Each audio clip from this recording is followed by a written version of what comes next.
Alam mo na ba ang latest? Balita mula sa Japan. Isang malakas na lindol ang tumama sa southwestern Japan ngayong araw na nagdulot ng pagbagsak ng mga gusali at sunog. Maraming tao ang naiulat na natrap sa isang shopping mall sa Kashima at may mga nasugatan na dinala sa ospital. Patuloy pa rin ang rescue operation sa lugar. Good news para sa mga nagbabayad ng kuryente. Gusto ni Pangulong Marcos na tanggalin ang system loss charges at VAT sa electric bills na posibleng makabawas sa gastos ng mga consumer.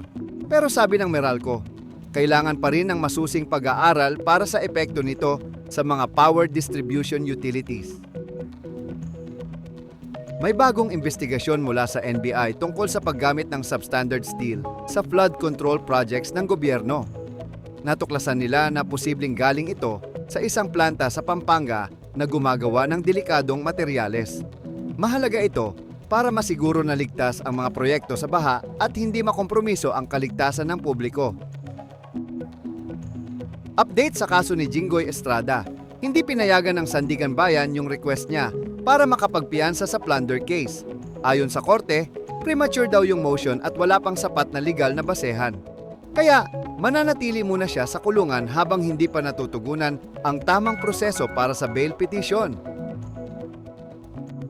Sa usaping anti-corruption, 45 katao at 2 malaking contracting firms ang kinasuhan kaugnay ng flood control scandal na binunyag ni President Marcos noong nakaraang taon. Patuloy ang mga hakbang para mapanagot ang mga sangkot sa mga anomalya sa proyekto ng gobyerno. Mukhang seryoso ang gobyerno sa kampanya laban sa katiwalian.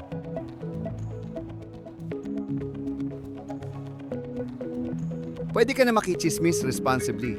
I-follow mo kami para sa Daily Quick Recap